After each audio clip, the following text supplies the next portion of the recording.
नमस्कार, मैं आशुषी शंकरवी का अपने साथ देख रहे हैं मेट्रो लाइव। मेट्रो लाइव में आज मैं आपको जो कहानी बताने जा रहा हूँ, वो एक रियल स्टोरी है चंडीगढ़ से।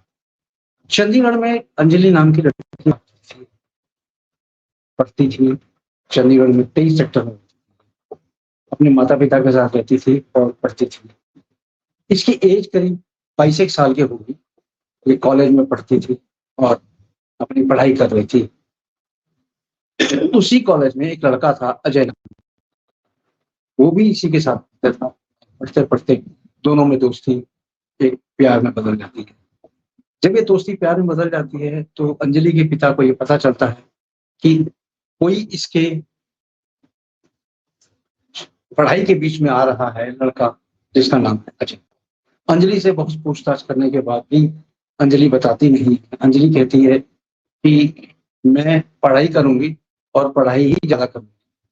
अंजलि के पिता उसको बहुत समझाते हैं कि ये जो प्यार-व्यार है इसका चक्कर छोड़ो, आप पढ़ाई में अपना ध्यान दो, नहीं तो मैं आपको यहाँ से निकाल के किसी बोर्डिंग स्कूल में डाल दूँगा। अंजलि बहुत कहने के बाद भी, अपने पिता के मानने के बाद भी, मनाने के बाद भी नहीं मानती है और अजय से बहुत आगे निकल जाती है। और ये जो 20-22 साल की एज होती है लड़कियों की, लड़कों की, इसमें क्या होता है, बहके हुए कदम होते हैं, ये बहक जाते हैं। अंजलि भी बहक चुकी थी उसके प्यार में। उधर अजय काफ़ी अच्छे घर का लड़का था और काफ़ी पैसे में था, बिज़नेसमैन था। अब इनकी प्यार बहुत हद तक चला जाता है, आगे तक चला जाता है। अंजलि के पिता एक दिन बहुत क्रोधित होकर अंजलि से बोलते हैं कि मैंने आपके लिए एक लड़का देख लिया है और अब आप शादी के लायक हो गई हो, मैं आपकी शादी। अंजलि अपने पिताजी से कहती है कि नहीं, मैं पढ़ाई पूरा करना चाहती हूँ, जब तक मेरी पढ़ाई पूरी नहीं होगी मैं शादी। अंजलि के पिता ने कहा कि नहीं, आपको पढ़ाई भी करोगी, मैं ऐसा लड़का आपको देख के दूंगा जो लड़का आपको पढ़ाई में भी हेल्प करेगा, आपकी शादी के बाद भी आपको पढ़ने की इजाजत देगा। अंजलि ने बहुत कहने पे माता-पिता, क्योंकि ये सब लड़की थी, माता-पिता के कहने पे चलती थी, मान गई और पिताजी को बोला ठीक है, आप पिताजी मेरे लिए लड़का देखो। पिताजी ने लड़का देखना शुरू किया। संयोग की बात देखिए, चंडीगढ़ में ही इनको एक लड़का मिल गया। वो बिज़नेसमैन था, फैक्ट्री ओनर था और काफ़ी अच्छा खानदान था और वो था, उसका नाम राहुल। राहुल से इनकी बातचीत होती है। राहुल की फैमिली बहुत अच्छी थी। राहुल देखने में भी काफ़ी सुंदर था, पैसे वाला था। अंजलि की बात होती है इससे और अंजलि और राहुल मैरिज भी एक दिन तय होता है। इनकी शान शौकत से बहुत धूमधाम से मैरिज। अंजलि ने राहुल से बोला कि मेरी शर्त आप पिताजी ने बताई थी होगी, बस मैं पढ़ना चाहती हूँ शादी के बाद। राहुल ने बोला कोई बात नहीं, आप शादी पढ़ें। राहुल ने जब अंजलि को देखा तो ये मंत्रमुग्ध हो गया। इतनी खूबसूरत लड़की उसने कभी आज तक जिंदगी में नहीं देखी। इतनी खूबसूरत होने के बाद उसके तो जैसे दिन ही फिर गए। वो तो फैक्ट्री में जाना उसने बंद कर दिया। फैक्ट्री में काम की तरफ ध्यान देना बंद कर दिया। केवल अपनी पत्नी के पीछे ही रहती। पत्नी आए, उसकी पत्नी की सेवा करना और हाव-भाव देखना पत्नी को बहुत सेवा। अंजलि ने बोला कि मैं पढ़ाई करना चाहती हूँ, मैं आगे पढ़ूँगी। राहुल ने बोला कोई बात नहीं, पढ़ो आप। पढ़ाई आगे चलती गई। अब राहुल ने क्या किया, राहुल फैक्ट्री नहीं जाता। राहुल का तो एकदम ध्यान ही नहीं लगता था फैक्ट्री में, केवल अपनी पत्नी के ऊपर इसका ध्यान रहता था। और इसने क्या किया, धीरे-धीरे दोस्तों के बीच में बैठ चल। अब दोस्तों के बीच में जब ये बैठते थे राहुल जी, इनको दोस्तों ने लत लगा दी शराब पीने की। और शराब एक ऐसी चीज़ है कि अगर इसने घर में एंट्री कर ली, तो अच्छे-अच्छे महाराजा क्या, अच्छे-अच्छे लोग भी ये बर्बाद कर देती है। शराब एक ऐसी चीज़ है कि किसी के घर को तबाह किए बगैर शराब जाती नहीं है। ये ब्लैक एंड व्हाइट में रिटन है। इसके बावजूद भी राहुल ने दारू पीना चालू कर दिया और धीरे-धीरे जब ये बात अंजलि को पता चली, तो अंजलि ने राहुल को बोला कि भई देखो, आप बहुत दारू पी रहे हो, इसको बंद कर दो, ये अच्छी चीज़ नहीं है, आगे चल के आपको लत लग जाएगी और आप आगे चल के बहुत ज़्यादा, आप फैक्ट्री भी नहीं जा रहे हो, फैक्ट्री जाया करो, फैक्ट्री में भी ध्यान दो। ये फिर भी नहीं जाता था राहुल, फिर भी फैक्ट्री के बहाने निकल जाता था, दोस्तों में बैठता था, दोस्त उसको दारू पिलाते थे और दारू पी के ही ये मस्त रहता था। काफी दिन बीत गए। अब ये दिन में अंजलि पढ़ने जाती थी, पढ़ के आती थी, घर का काम करती थी, थकी हारी। घर का काम करने के बाद इसका पति आता था दारू वारू पी के, शराब वराब पी के। उसके बाद इसका पति इसके साथ वो हरकत करता था जो कि एक पति पत्नी के साथ होती है। ठीक है, वो अंजलि इसकी पत्नी थी, इसलिए ये समर्थ। इसी तरह कुछ दिन बीत जाते हैं। अंजलि गर्भवती, अंजलि जब गर्भवती हो जाती है तो अंजलि राहुल को बोलती है कि राहुल देखो, मैं तुम्हारे बच्चे की माँ बनने वाली हूँ, इस बच्चे की तुम्हें कसम, तुम ये दारू वारू छोड़ दो, नहीं तो हमारी जिंदगी अच्छी खासी बर्बाद हो। राहुल को फिर भी समझ में नहीं आया। राहुल ने सोचा कि क्या ये औरतों का काम है बोलना, हमारा काम है ये काम करना। वो दारू पी के ही मस्त। धीरे धीरे और दिन बीतते, यहाँ तक कि अब राहुल ने क्या किया, राहुल दारू पी के आता था सुबह शाम, दारू के नशे में लत रहा। अब ये आता था, आते ही अपने पत्नी पे हाथ उठा, पत्नी को मारना चालू। जब पत्नी को मारना चालू गया, पत्नी काफी लिटरेट थी, पढ़ी लिखी थी, डॉक्टरेट, डॉक्टराई के हिसाब पढ़ रही थी, पीजी में इसका एडमिशन हो गया था। पीजी में वहां से चंडीगढ़ से पढ़ रही थी। काफी दिन देखने के बाद अंजलि ने सोचा मैं इतनी पढ़ी लिखी और ये एक बिजनेसमैन इस तरह से मुझे ट्रीट कर रहा है, दोनों में कुछ थोड़ा सा अनबन भी नहीं। अब अंजलि भी राहुल से कुछ करने लगी। राहुल को मना बहुत करने पे भी राहुल नहीं मानता, इसलिए अंजलि भी काफी दूर दूर रहने लगी। एक दिन की बात, राहुल ने लड़ते लड़ते इसके पेट पे एक लात मारी, जिससे इसका मिस कैरेज, अंजलि अंजलि का मिस कैरेज होते ही अंजलि बेहोश हो गई।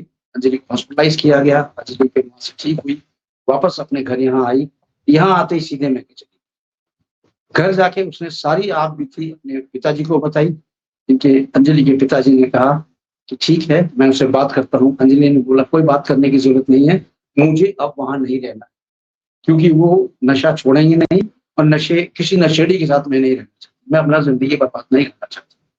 इतना कहना था, उन लोगों ने लोकल कोर्ट में ही एक डाइवोर्स की अर्जी फाइल, डाइवोर्स की अर्जी फाइल करने से कुछ ही दिनों के अंदर फैमिली कोर्ट से इनको राहत मिल गई और इनको डाइवोर्स मिल गया। अंजलि को जब डाइवोर्स मिल गया तो अजय वापस इसके पास आते हैं।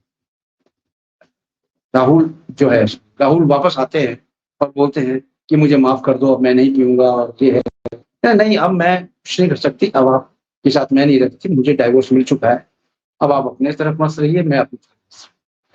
दोनों की राह अलग अलग हो जाती है, राहुल की राह अलग हो जाती है, अंजलि की राह अलग हो जाती है। राहुल अब पहले तो सुबह शाम पीता था, अब दिन भर शराब के नशे में डूबे रहता था और फैक्ट्री में नहीं जाना, फैक्ट्री में ही दारू पी के बैठे रहना, गले के ऊपर दारू पी के बैठता था, कोई काम नहीं करना। पूरी फैक्ट्री जो जिसमें नाम था इनका, वो नाम भी डुबोने लगा धीरे धीरे, जीरो। अब राहुल ने देखा कि इस तरह से जिंदगी नहीं चली। अंजलि अपना धीरे धीरे पढ़ती गई, पढ़ के रहा अंजलि एक डॉक्टर बन गई, डॉक्टरेट डिग्री अंजलि को मिल गई। अब अंजलि को डॉक्टरेट डिग्री मिलते ही अंजलि के पिताजी ने सोचा कि मेरे पास एक हाईवे पे जमीन है, जिस जमीन में मैं इनको एक हॉस्पिटल बना के दे देता हूँ अंजलि को, अंजलि उस हॉस्पिटल में अपना हॉस्पिटल भी चलाएगी और पीजी में पढ़ाई भी करेगी। अंजलि को उसने हॉस्पिटल बना के दे दिए, जिसका नाम रखा city city hospital. City hospital बहुत ही जाना माना हॉस्पिटल लिया और काफी जोरों शोर से चलने लगा। सिटी हॉस्पिटल की एक बात बहुत ही अच्छी है कि इस हॉस्पिटल में जो भी आता था वो ठीक ही होके जाता था, बगैर ठीक हुए नहीं जाता। ये अंजलि के हाथ में कुछ करिश्मा भगवान ने दिया हुआ था, उस करिश्मे की बदौलत अंजलि सिटी होम हॉस्पिटल बहुत अच्छी। अब अंजलि का नाम बहुत अच्छा होने लगा।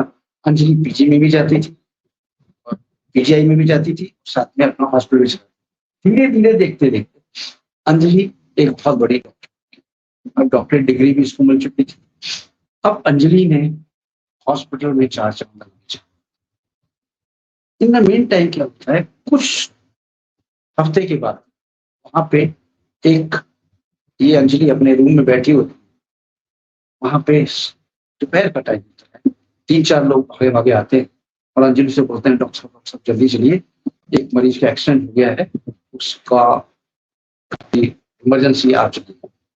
अंजलि कहती है ठीक है मैं चलती हूँ। अंजलि जैसे ही वहां पे जाती है, देख क्या है कि आसपास लगा के जो इंसान लाया गया था, जिसपे ऑक्सीजन वगैरह चल रही थी, देखती क्या है कि ये तो राहुल है। उसको देखते ही अंजलि आंसू फूट पड़ते हैं। अंजलि आंसू वहां से किसी तरह रोकती है और रोक के सीधे अपने कमरे में आती है, अपने चैम्बर में जहाँ बैठी थी, चैम्बर में आके डॉक्टर्स को बुलाती है। डॉक्टर्स को बुला के पूछती है कि वो एक पेशेंट आया है, उस पेशेंट को एक्सीडेंटल पेशेंट है, उसको फौरन अटेंड। सारे डॉक्टर्स उसको अटेंड करने लग जाते हैं। धीरे धीरे वो रिकवर, 10 एक दिन के अंदर राहुल रिकवर हो। जैसे ही राहुल रिकवर होता है, जिस दिन वो अपने होश आवाज सुनता है, अपने सामने अपनी पत्नी को देखता है, यानी एक्स पत्नी को देखता है। अंजलि अंजलि को देखते ही उसके होश आवाज सुन जाते हैं। अंजलि को पूछता है आप कैसे? कहती है मेरा हॉस्पिटल है। और अंजलि पूछती है कि आपका एक्शन कैसे हुआ? अंजलि ने पूछने राहुल ने बताया कि मैं आपके जाने के बाद मैंने बहुत ज्यादा दारू पीनी चालू कर दी थी, मुझे कोई होश नहीं रहता था, सुबह शाम रात में दारू की नशे काफी मस्त रहता था, यहाँ तक कि मेरे घर वाले पे मुझे कोई भी सहायता देने से मना कर दिया और घर वाले भी खाली पूंजी कुछ नहीं देते थे और मेरी जितनी पूंजी थी सारी खत्म हो गई। मेरा जो फैक्ट्री था, फैक्ट्री भी लोन पे चली गई, फैक्ट्री भी बर्बाद हो गई, आज फैक्ट्री में ताला लगा। अंजलि ने बोला तो मैंने शुरू में ही मना किया था, क्या ठीक है ये आपकी जिंदगी है और मेरी जिंदगी तो मैं जी रही हूँ, आप अपनी जिंदगी जिए लेकिन दारू। राहुल ने बोला कि देखो आपके जाने के बाद मैंने बहुत कोशिश की संभूं, लेकिन आपके जाने के बाद मैं और ज्यादा आपके गम में दारू, यानी आपके रहते हुए तो दारू पीता था लेकिन आपके गम में दारू पीने लगा। जब ये इसने अंजलि को बोला तो अंजलि ने बोला कि ठीक है अब और भी दारू पियो, क्योंकि अब आपके और मेरे राह दोनों अलग अलग हैं, हम दोनों को डाइवोर्स मिल चुका है। राहुल ने बोला नहीं, डाइवोर्स को एक तरफ, हम डाइवोर्स को, आप मेरे साथ वापस आ जाओ, मैं वापस आपके साथ नहीं आना चाहता, अब मैं कोई ऐसा काम नहीं करूंगा जिससे आपको ठेस पहुंचे। अंजलि ने बोला नहीं, मैं अपना डिसीजन ले चुकी हूँ, वो मेरा डिसीजन है। राहुल के बहुत कहने के बाद भी अंजलि नहीं, मतलब ये देखिए आप कि दारू पीने के बाद इंसान कुछ भी करता है, यानी दारू पीने के बाद वो ये बोलता है कि मैं कल से दारू नहीं पीऊंगा और मैं ये करूंगा वो करूंगा। अंजलि को ये सारी कहानी उसकी पता थी। अंजलि कहती है जब आप दारू पीते हैं तो आप बोलते हैं कल से हम ये काम नहीं करेंगे, गंगा मैया की कसम कल से हम नहीं काम करेंगे और कल से हम दारू छोड़ देंगे, लेकिन कल कहाँ आपने देखा, रात से फिर आप दारू पीना चालू कर देते। इसलिए जो शराबी होते हैं, शराबियों के मुंह से निकले हुए वर्ड्स कभी भी फुलफिल नहीं होते और शराबियों का अंत यही होता है। इन द एंड में शराबियों का क्या होता है, घर बिक जाता है, हर कुछ बिक जाता है और ऐसी तबाही होती है। सोशल मीडिया में, सोशल वर्किंग में कहीं नहीं हो जा सकती, शादी ब्याह में कहीं पे भी जाते हैं लोग कहते हैं ये बेवड़ा है, बेवड़े की बीवी बेवड़ी। इसलिए हमें बहुत सोच समझ के समाज में रहना था, इसलिए मैंने आपसे। अंजलि और राहुल की जिंदगी अब दोनों अलग हो चुकी थी।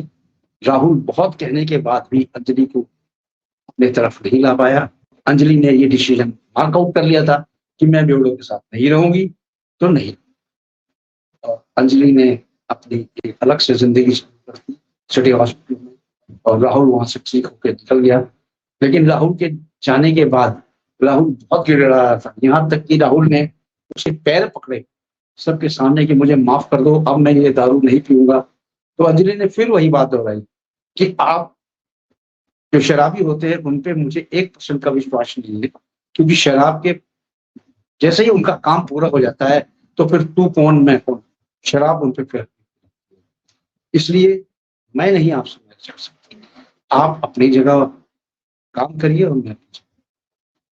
मेरा इस कहानी को बताने का मकसद ये नहीं था कि आप किसी तरह परेशान कर दें या जो शराब पीते हैं जिनकी पत्नियां बहुत मना करती हैं उनको ये ठेस पहुंचाने का था।